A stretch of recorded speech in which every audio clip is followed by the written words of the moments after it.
내 영혼아 여호와를 송축하라. 내 속에 있는 것들아 다 그의 거룩한 이름을 송축하라.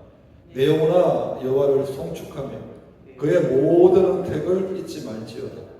그가 내 모든 죄악을 사하시며 내 모든 병을 고치시며 내 생명을 파멸에서 성량하시고 인자와 긍휼로 간을 씌우시며 좋은 것으로 내 소원을 만족하게 하사 내 청춘을 독수리같이 새롭게 하시는도다. 아멘. 오늘은 찬양의 이유라는 제목으로 하나님 말씀 전가하도록 하겠습니다. 찬양의 이유, 우리가 찬양해야 되는 이유에 대해서 한번 말씀을 나누도록 하겠습니다. 여기 103편에 보면 성경을 가지신 분은 알겠지만 다윗의 시라고 이렇게 적혀 있습니다. 시편 103편은 다윗의 시입니다. 우리가 어떤 위대한 신앙의 인물에 대해서 말할 때 누구는 뭐 기도의 사람이었다, 누구는 뭐 믿음의 사람이었다 이렇게 말합니다. 다윗은 어떤 사람이라고 우리가 말할 수 있을까요? 저는 다윗은 찬양의 사람이었다고 말하고 싶습니다. 왜냐하면 다윗이 그때는 성전이 아니죠. 성막으로 하나님의 언약궤를 옮기고 난 뒤에 다윗이 첫 번째 했던 일이 찬양대를 조직하는 일이었습니다. 아삽과 아만 이렇게 찬양대 대장을 통해서 찬양팀을 조직해가지고 시지하고 하나님께 찬양을 올리도록 했고, 그 자신도 시편의 150편인데 다윗의 찬양 시가 73편, 그러니까 거의 반이 다윗의 시로 시편이 구성되어 있습니다. 다윗은 정말 찬양의 사람이었고, 요즘 말로 하면 찬양의 진심이었던 사람이었습니다. 그런데 우리가 잊지 말아야 될 것은 이런 위대한 찬양의 사람, 찬양의 진심인 다윗도 간음죄도 짓고 살인죄도 지었던 우리와 똑같은 재성을 가진, 성정을 가진 사람이었다는 것입니다. 그렇잖아요. 여러분 어떻게 찬양하는 거 쉽습니까? 찬양이 저절로 막 샘솟듯 마음속에서 흘러나옵니까? 항상? 그렇지 않죠. 네, 좀 환경이 어렵거나 힘들거나 좀 억울한 일을 당하거나 내가 기대했던 것들이 이루어지지 않았을 때, 그럴 때 그리고 참 찬양하기 힘듭니다. 그리고 세상의 마음이 뺏길 때도 우리는 찬양하기 참 힘듭니다. 찬양하는 게 쉽지가 않습니다. 다윗도 우리와 똑같은 성정의 사람이었기 때문에 다윗도 그럴 때가 있었을 것입니다. 1절, 제가 왜 그런 생각을 했는가 하면 1절을 보면서 그런 생각을 하게 됐습니다. 1절 같이 읽겠습니다. 내 영혼아 여호와를 송축하라. 내 속에 있는 것들아 다 그의 거룩한 이름을 송축하라. 다윗이 자기 영혼에게 하나님을 송축하라. 내 속에 있는 모든 것들아, 나의 의지야, 나의 감정아, 나의 생각아, 내 속사람아, 하나님의 거룩한 이름을 송축하라라고 다윗이 지금 명령하고 있습니다. 시편의 또 다른 시편에 보면 내 영혼아 내가 어찌하여 낭망하며 내 속에서 불안해하는가. 너는 하나님을 바라라. 나는 그의 도우심을 인하여 오히려 찬송하리로다. 여러분 공부 잘하는 사람에게 공부하라고 말하나요? 안 하나요? 안 하죠. 공부 안 하니까 공부하라고 말합니다. 제가 축구팀에 있었습니다. 개인 운동 시간 날 때 열심히 하는 선수에게 코치가 너 운동하라고 말하지 않습니다. 뺀질뺀질하게 노는 애 불러서 코치가 너 운동 좀 해, 운동해라고 말합니다. 다윗의 영혼에서 찬양이 그냥 흘러나오는 그전 상태의 영혼의 상태였다면 다윗은 자신의 영혼을 향해서 송축하라고, 찬양하라고 반복해서 명령하지 아니했을 것입니다. 지금 다윗의 영혼에서 영혼에 찬양의 샘이 있다면 다윗의 영혼에 있는 찬양의 샘이 말랐습니다. 찬양의 문이 닫혀 있습니다. 그래서 다윗은 지금 의지적으로 의도적으로 자신의 영혼을 깨우고 있는 것입니다. 내 영혼아, 내 영혼아 깰지어다. 내 영혼아, 너 하나님 찬양해야지. 지금 이때가 바로 하나님 찬양할 때야. 힘들 때, 어려울 때, 괴로울 때, 낙심될 때, 불안할 때, 두려울 때, 영혼아, 지금 이때가 찬양할 때 아니니? 라고 자신의 영혼을 다그치고 자신의 영혼을 채찍질하고 자신의 영혼을 깨우고 아주 의지적으로, 의도적으로, 치열하게, 전투적으로 찬양하려고 몸부림치고 있는 것입니다. 마치 그 오리가 평온하게 가고 있지만 물 밑에서 발이 막 움직이듯이 겉으로 보기에는 다윗이 아무 문제 없는 것 같지만 다윗의 영혼이 지금 너무나 두려움이 있고 불안이 있고 괴롭고 안타깝고 영혼에서 도저히 찬양의 샘이 마른 상태이기 때문에 자신의 영혼을 향해서 송축하고 찬양을 하고 말하고 있는 것입니다.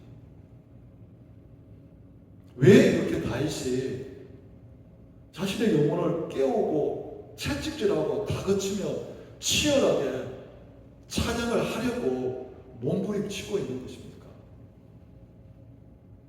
다윗은 찬양의 비밀, 찬양의 능력, 찬양의 파워를 아는 사람입니다. 또 다른 시편에서 다윗은 이렇게 찬양의 비밀을 우리에게 알려주고 있습니다. 시편 22편 3절 말씀 우리 같이 읽을까요? 이스라엘의 찬송 중에 계시는 주여 주는 거룩하십니다. 하나님이 어디 계시다고요? 이스라엘의 찬송 중에 계시는 주여. 다윗은 이 비밀을 아는 사람이었습니다. 이스라엘의 찬송 중에 하나님이 계시다는 이 찬양의 비밀을 다른 사람은 몰라도 다윗은 아는 사람이었습니다. 그래서 성막에서 언약궤를 가지고 오자마자 찬양팀을 조직했던 것입니다. 다른 왕들은 하나님 앞에 제물을 드리려고 1000번제를 드릴 때 다윗은 1000년의 찬양팀을 조직해가지고 쉬지 않고 돌아가면서 교대로 하나님을 찬양하게 했습니다. 왜? 이스라엘의 찬양 중에 계시는 전능하신 하나님은 이스라엘의 찬양 중에 계시다는 분이라는 것을 다윗은 이 영적인 비밀을 깨달았기 때문에 아무리 검으로 성전을 지어놔도 그곳에 찬양이 없다면 하나님이 임재하지 않으신다는 것입니다. 하지만 초라한 천막으로 하나님의 집을 만들어 놓고 그곳에 이스라엘 백성의 찬양이 쉬지 않고 흘러나온다면 그곳에 하나님이 임재하신다는 것입니다. 우리가 예배 전에 조집사님이 찬양을 부릅니다. 다른 교회가 하니까 우리도 합니다. 그거 아니죠. 그것이 교회의 전통이니까 지금까지 수십 년 동안 내려온 교회의 전통이니까 따라서 그냥 하는 게 아니죠.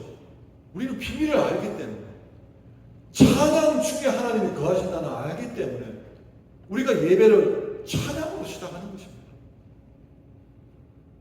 그래서 저는 이 말씀을 묵상하면서 찬양은 하나님께 드리는 인비테이션 카드다. 찬양은 찬양 중에 계시기로 뜻을 정하신 하나님께 우리가 드리는 초청장이다. 아멘이십니까? 따라 해볼까요? 찬양은 하나님께 드리는 초청장이다. 왜? 하나님은 뜻을 정하셨습니다. 나는 나의 백성, 이스라엘 백성의 찬양 가운데 거하겠다. 나는 이스라엘 백성들의 금덩이 가운데 거하겠다. 아니죠. 나는 이스라엘 백성들의 재물의 피 가운데 거하겠다. 아니죠. 나는 이스라엘 백성들이 지은 가장 아름다운 집에 거하겠다. 아니죠. 나는 이스라엘 백성들의 찬양 중에 나는 임재하겠다. 그래서 다윗은 하나님께 초청장을 올려드리고 있는 겁니다. 특별히 하나님이 필요할 때가 언제입니까? 내 인생이 잘 될 때입니까? 내 인생이 잘 풀릴 때입니까? 내 모든 기도가 다 되고 응답되고 만사형통할 때 하나님 필요합니까? 아니면 무화과 나가고 무심치 않고 인생이 잘 안 풀리고 어려움 당하고 괴롭고 불안하고 두려울 때 그때 하나님이 필요합니까? 그때 하나님이 더 필요하죠. 그러므로 우리는 그때 더 우리 영혼은 낙심되고 우리 영혼은 지치고 우리 영혼은 피곤해서 찬양하기 어려워하지만 우리는 그때 더 치열하게 우리 영혼을 깨워서 더 하나님께 찬양이라는 초청장을 올려드려야 된다는 거죠. 다윗이 그랬다는 거죠. 내 영혼아 네가 어찌하여 낭망하느냐, 내 영혼아 네가 어찌하여 불안하느냐, 내 영혼아 네가 어찌하여 의심하느냐, 내 영혼아 깰지어다, 내 영혼아 하나님을 찬양하라, 내 영혼아 찬양이라는 초청장을 하나님께 보내자라며 찬양하기 어려운 그 환경 속에서, 찬양하기 어려운 그 고난 속에서 우리는 더 찬양함으로 하나님께 초청장을 올려드려야 된다는 거죠.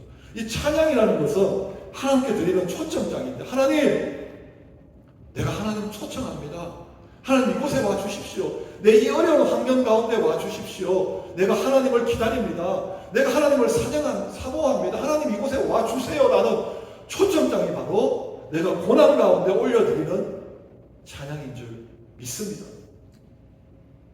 여러분 질문하겠습니다. 누가 여러분에게 초청하지 않았는데 그 집 찾아갑니까? 안 갑니까? 안 가죠. 초청하지 않으면 그 집에 안 갑니다. 왜? 환영받지 못한다는 거 아니까 저 초청 안 하면 안 갑니다. 하나님도 마찬가지시죠. 나 같은 인격체도 나를 초청하지 않은 집에는 안 가요. 환영받지 못하는 거 아니까 하나님이 그러신다는 거죠. 찬양이라는 초청장을 보내는 곳에 하나님이 임재하신다는 거죠. 하나님이 임하신다는 거죠. 하나님이 일하신다는 거죠. 모든 상황 가운데 하나님을 모실 수 있습니다. 할렐루야. 어떻게? 모든 상황 가운데 하나님께 찬양이라는 초청장을 보내므로 하나님께 모든 상황 가운데 하나님께 찬양으로 하나님을 초대하므로 우리는 모든 상황 가운데 하나님과 함께 할 수 있고 하나님과 동행할 수 있습니다. 다윗은 이 찬양의 비밀을 아는 사람이었습니다.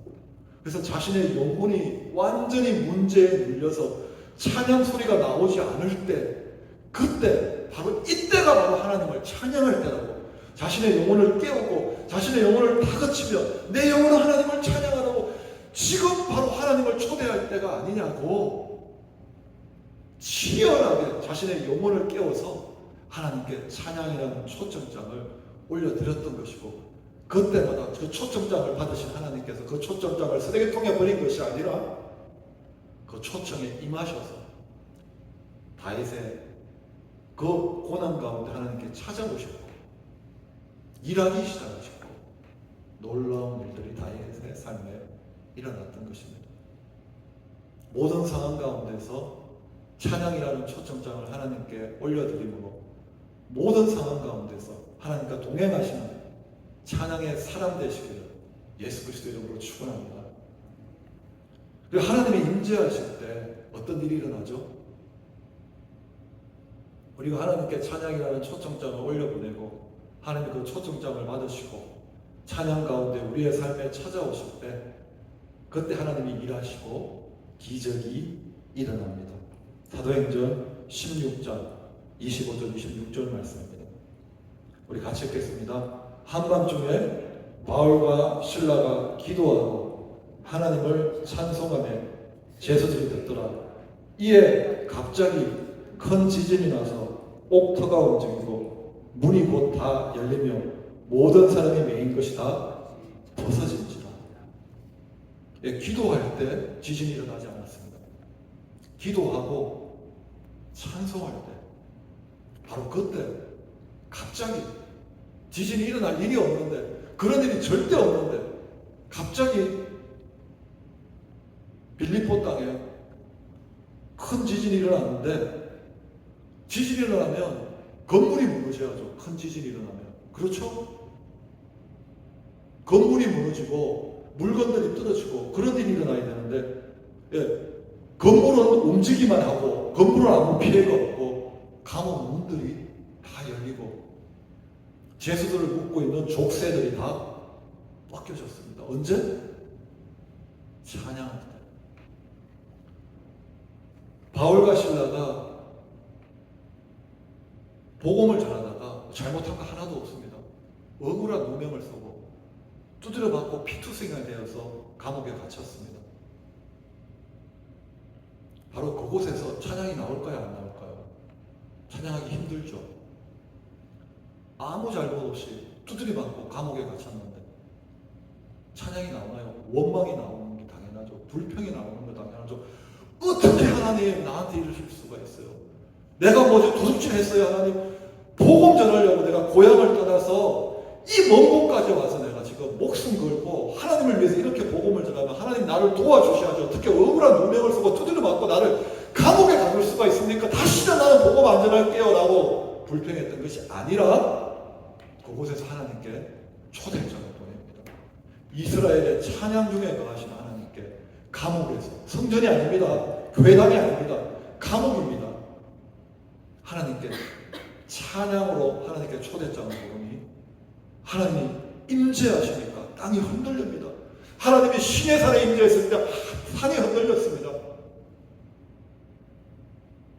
그 신의 산에 임재하신 하나님이 바울과 실라의 찬양의 초대장을 받으시고 감옥에 임재할 때 옥토가 움직이고 감옥 문이 다 열리고 그들을 묶고 있는 족쇄가 다 바뀌어졌던 것입니다.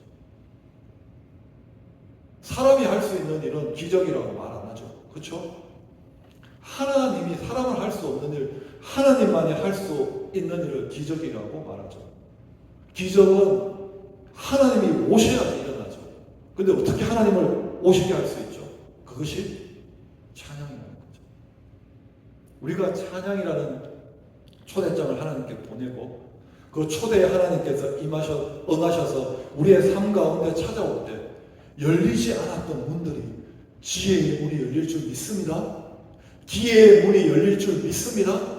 축복의 문이 지금까지 닫혀있던 문들이 하나님이 임재하시고 하나님이 일하기 시작할 때 닫혀있는 축복의 문들이 열리고 지혜의 문들이 열리고 기회의 문들이 열리고 기적의 문들이 열리는, 그리고 나를 묶고 있는 그 어둠의 족쇄가, 근심이라는 족쇄가, 우울이라는 족쇄가, 염려라는 족쇄가 다 끊어지는 일들을 언제? 하나님이 임재하실 때 이런 기적이 일어난다는 거죠. 내 힘으로 열 수 없는 그 문, 바울과 실라의 힘으로는 열 수 없었던 그 문, 하나님이 임재하시니까 열렸다는 거죠. 내 힘으로 열지 못했던 그 지혜의 문, 내 힘으로 열지 못했던 그 기회의 문, 내 힘으로 열지 못했던 그 부흥의 문, 내 힘으로 열지 못했던 그 성공의 문, 아무리 노력해도 열리지 않았던 그 문이 내가 찬양이라는 초청장을 하나님께 올려보내고 그 초청에 임하셔서 하나님이 임재하실 때 문이 열리는 그런 기적이 일어났습니다. 이것이 찬양의 능력인 줄 믿습니다. 어떤 상황 가운데서도 찬양이라는 초청장을 하나님께 올리보내심으로 내 힘으로 열 수 없었던 그 문이 열리는 기적을 체험하시기를 예수 그리스도 이름으로 축원합니다. 아멘. 자, 왜 찬양해야 되는 줄 알죠? 첫째, 찬양은 하나님께 보이는, 하나님께 드리는 초청장이다. 둘째, 찬양은 내 힘으로 열 수 없는 그 불가능의 문을 열게 만드는 기적의 열쇠다. 그러므로 우리는 찬양해야 됩니다. 내 영혼을 깨워서라도 찬양해야 됩니다. 치열하게 찬양해야 됩니다. 전투적으로 찬양해야 됩니다. 찬양하기 위해서 우리가 한 가지 잊지 말아야 될 것이 있습니다. 2절 말씀입니다. 같이 읽겠습니다. 내 영혼아 여호와를 송축하며 그의 모든 언택을 잊지 말지어다. 1절 여호와를 송축하라, 송축하라. 2절 내 영혼아 여호와를 송축하라. 그리고 마지막으로 하는 말이 그의 모든 은혜와 혜택을, grace and benefit을 잊지 말지어다. 하나님의 언택을 우리가 잊는 순간 우리 영혼의 찬양의 샘은 메마르게 됩니다. 하나님의 은혜를 잊는 그 순간 우리 영혼의 찬양의 문은 닫힐 수밖에 없습니다. 하나님의 은혜는 우리 찬양의 샘을 풍성하게 만드는 생수를 공급하는 원천입니다. 그러므로 다시 말합니다. 하나님의 은혜를 잊지 마라. 이 은혜를 잊는 순간 너희들의 찬양의 샘은 마를 것이다. 어떤 은혜를 잊지 말아야 되죠? 3절부터 5절까지 하나님을 찬양하기 위해서 잊지 말아야 될 은혜를 말해주고 있죠. 3절부터 5절까지 우리 같이 읽겠습니다. 그가 내 모든 죄악을 사하시며 내 모든 병을 고치시며 내 생명을 파멸에서 승리하시고 인자와 긍휼로 간을 씌우시며 좋은 것으로 내 소원을 만족하게 하사 내 청춘을 독수리같이 새롭게 하시는도다. 이거는 암송하시고 잊지 마셔야 합니다. 그래야지 우리 찬양의 샘이 마르지 않습니다. 그래야지 우리 영혼이 어떤 상황 가운데서도 이 은택을 기억하고 하나님께 찬양이라는 인비테이션 카드를 올려드릴 수가 있습니다. 잠깐 한 가지씩 한번 따져보겠습니다. 첫 번째 우리가 잊지 말아야 될 하나님의 은택이 뭐죠? 그가 내 죄의 악을 사하시면입니까? 뭐가 빠졌죠? 내 모든 죄악을 사하시며. 할렐루야. 하나님이 우리 모든 죄악을 사하셨습니다. 에스라는 기도할 때 하나님 우리의 죄악이 머리털보다도 더 많습니다 라고 기도했습니다. 동의하십니까? 저 동의합니다. 에스라 같은 그렇게 하나님을 경외했던 사람이 기도할 때 내 죄가 머리털보다도 더 많다고 하면, 다른 말로 하면 우리의 죄는 카운트를 하면 셀 수 없을 정도로 많은 죄를 지었다는 것입니다. 또 오늘 말씀합니다. 그가 너의 그 머리털보다도 많은 셀 수 없는 모든 죄악을 사하시며 예수의 피가 너희를 모든 죄에서 깨끗게 하신 것이요 친히 나무에 달려 그 몸으로 우리의 모든 죄를 담당하시고 우리의 한 가지 죄악도 우리를 지옥으로 보내기에 충분합니다. 조금도 부족하지 않습니다.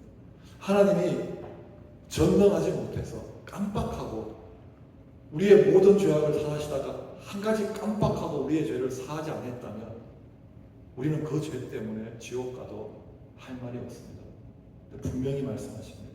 그가 너의 모든 죄악을 사하시며 이 은혜를 잊지 않을 때 우리의 찬양의 샘은 마르지 않을 것입니다. 둘째, 내 모든 병을 고치시며 우리 몸 안에 우리를 만들 때 이미 이 암세포 우리 안에 그 백혈구가 암세포를 잡아먹잖아요. 이미 자연 치료할 수 있는 기능을 하나님께서 우리 속에 줬습니다. 의사와 약은 하나님 우리를 치료하는 도구일 뿐입니다. 모든 병을 고치셨습니다. 모든 병을 고치실 것입니다. 그리고 병들지 않는 새로운 몸을 주실 것입니다. 그 은혜를 잊지 말라는 것입니다. 알게 모르게 하나님께서 얼마나 우리의 병들을 치료해 주셨는지 알게 모르게 약이 아니라는 거죠. 의사가 아니라는 거죠. 지금 태어나서 지금까지 하나님께서 우리 모든 병을 고쳐주셨다. 내 생명을 파멸해서 성장하시고 우리 몸이 죽는 것을 성경에서는 파멸이라고 말하지 않습니다. 잠잔다고 말합니다. 나사로가 잠들었다고 말합니다. 우리 생명을 파멸해서 던졌다는 것은 우리 영혼의 생명, 영원한 생명을 살려주셨다는 것입니다. 그런데 우리의 이 영혼의 생명을 속량하는 값은 10편에 말하면 너무나 엄청나서 생명을 속량하는 값은 너무나 엄청나서 영원히 마련하지 못한다고 했는데 예수님께서 십자가에서 피 흘려서 그 피값으로 영원히 마련하지 못하는 우리의 생명을 속량하는 값을 지불해 주신 예수 그리스도의 보혈의 은혜를 잊지 말라는 거죠. 네 번째 뭐죠? 인자와 긍휼로 간을 씌우시면. 이 관이라는 것은 잘했을 때 주는 거거든요. 올림픽에서 금메달 딴 사람한테 얹어주는 거거든요. 근데 우리가 잘하는 게 뭐 있습니까? 그런데 인자와 긍휼로 간을 쓴다고 말합니다. 그리고 의와 생명의 면류관을 말합니다. 쓴다고 말합니다. 왜요? 우리가 어떻게 그 면류관을 쓸 수 있는 거죠? 저는 예수님께서 십자가에서 천국에서 그 영광의 면류관을 벗고 십자가에서 저주의 가시 면류관 썼기 때문에 우리가 인자와 긍휼로 간을 쓸 수 있었으면, 그리고 생명과 의의 면류관도 쓰게 될 줄 믿습니다. 네가 어떻게 인자와 긍휼로 간을 쓰게 되었는지 그 은혜를 잊지 말라는 거죠. 하나님의 아들이, 만왕의 왕이 영광의 면류관을 벗고 저주의 가시 면류관을 썼기 때문에 너는 이제 인자와 긍휼로 간을 쓰게 되었다는 걸 잊지 말라는 거죠. 좋은 것으로 내 소원을 만족하게 하사 좋은 것으로 우리의 모든 필요를 채우심으로 우리 부족함이 없는 삶을 지금까지 살았습니다. 좋은 가정, 좋은 배우자, 좋은 자녀, 좋은 형제, 좋은 건강, 좋은 교회, 좋은 미국, 온전 모든 좋은 것들이 다 하늘로부터 온다고 했잖아요. 마지막, 내 청춘을 독수리같이 새롭게 하시는 분. 저는 이 말씀을 이렇게 한번 해석해 봤습니다. 우리의 신분을 새롭게 해주셨구나, 하나님께서. 우리가 원래는 본질상 진노의 자녀, 마귀의 자녀였습니다. 그런데 이제는 하나님의 자녀, 새로운 신분을 주셨다. 너는 어두움의 자녀였지만 이제는 빛의 자녀가 되었다. 새로운 신분을 주신 그 은혜를 잊지 말지어다. 이 6가지 은혜를 우리가 잊지 않을 때 우리 영혼의 찬양의 샘이 마르지 않고 모든 상황 가운데서도 이 은혜로 말미암아 환경 때문에 하나님을 찬양하는 것이 아니라, 내가 소유가 많아서 하나님을 찬양하는 것이 아니라, 이 은혜 때문에 우리가 하나님을 찬양한다면 어떤 상황 가운데서도 이 우리에게 베풀어 주신 이 은혜 때문에 하나님을 찬양할 수 있다는 거죠. 이것을 어택이라고 말합니다. 이 6가지를 우리에게 선물로 주셨는데 우리가 받을 자격이 없는 사람이 받았기 때문에 이것을 은혜라고 말하고 있는 거죠. 혜택이라고 말하고 있는 거죠. 그러므로 그의 모든 은혜를 잊지 말지어다. 이 말은 네가 하나님의 은혜에 빚진 자라는 사실을 잊지 말지어라는 말과 같은 말씀입니다. 로마서에서 사도 바울이 7장까지 하나님의 은혜를 쭉 나열하지 않습니까? 그리고 8장에 가서 이렇게 말합니다. 그러므로 형제들아, 우리가 빚진 자이네. 받을 자격이 없는 우리가 모든 죄를 사해 주시는 은혜를 받았습니다. 모든 병을 고쳐주시는 은혜를 받았습니다. 예수 그리스도의 피값으로 우리 영원한 생명을 얻는 속량을 얻었습니다. 그리고 인자와 존귀와 의와 생명의 면류관을 쓰게 되었습니다. 그리고 하나님의 성령으로 좋은 것으로 우리 영혼을 만족하게 해주시고, 그리고 우리에게 하나님의 자녀라는 아주 천사도 부러워한 새로운 신분을 주셨습니다. 그런데 우리는 이것을 받을 자격이 없기 때문에 은혜라고 말하고, 그리고 우리에게 사도 바울은 너는 하나님의 은혜에 빚진 자라고 말하고 있습니다. 네가 하나님의 은혜에 빚진 자라는 사실을 잊지 말지어다. 그럴 때 우리는 하나님께 모든 상황 가운데서도 하나님께 찬양할 수 있다는 거죠. 하나님께 은혜에 내가 빚진 자라는 사실을 깨달을 때, 하나님의 은혜에 빚진 자라는 사실을 깨달은 사람만이 하는 고백이 있습니다. 그것이 시편 116장 12절의 고백입니다. 같이 읽겠습니다. 여호와께서 내게 주신 모든 은혜를 무엇으로 보답할꼬? 여호와께서 내게 주신 모든 은혜를 무엇으로 보답할꼬? 자신이 하나님의 은혜에 빚진 자라는 사실을 아는 사람은 하나님이 내 모든 죄를 사해 주신 은혜를 내가 무엇으로 보답할까? 내 모든 병을 고쳐주시고 앞으로 고쳐주실 은혜를 무엇으로 보답할까? 예수 그리스도의 핏값을 지불함으로 내 생명을 파멸해서 속량하신 이 은혜를 무엇으로 보답할까? 저주의 가시관을 써야 될 나를 대신해서 그 가시관을 쓰시고 나에게 인자와 긍휼로 간을 씌워주신 이 은혜를 내가 무엇으로 보답할까? 성령님으로 모든 좋은 것으로 나의 모든 필요를 채워주시고 만족해 해주시는 이 은혜를 내가 무엇으로 보답할까? 나에게 하나님 자녀라는 천사도 허무하는 새로운 신분을 주신 하나님은 은혜를 내가 무엇으로 보답할까? 라는 은혜의 빚진 자의 고백이 있다면 찬양의 샘은 절대로 마르지 않을 것입니다. 찬양의 문은 절대로 닫히지 않을 것입니다. 그러므로 하나님을 찬양하라고 그렇게 간절하게 자신의 영혼에게 명령했던 다윗은 하나님의 은택을 잊지 마라. 네가 하나님의 은혜에 빚진 자라는 사실을 잊지 마라. 그 은혜를 어떻게 보답할 거라는 감격의 고백을 잊지 마라라고 우리에게 말해주고 있습니다. 말씀을 정리하겠습니다. 찬양은 뭐라고요? 하나님께 드리는 인비테이션 카드, 초점장이다. 찬양은 내 힘으로 열지 못하는 그 기적의 문을 열 수 있는 열쇠다.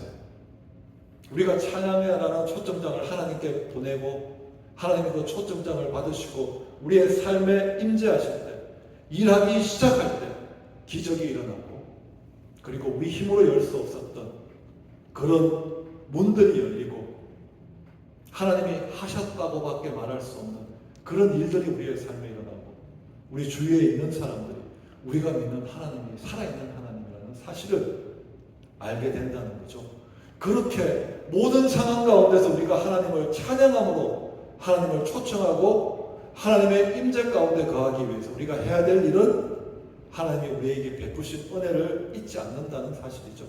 우리가 하나님의 은혜에 빚진 자임을 잊지 않고 그 은혜를 어떻게 보답할 거라는 이 고백 가운데 살아갈 때 우리 안에 찬양의 샘이 마르지 않고 찬양의 문이 닫히지 않고 찬양이라는 그 초점장을 늘 하나님께 올려드림으로 하나님과 동행함으로 우리가 열지 못했던 문들을 열며 기적을 맛보며 살아갈 수 있습니다.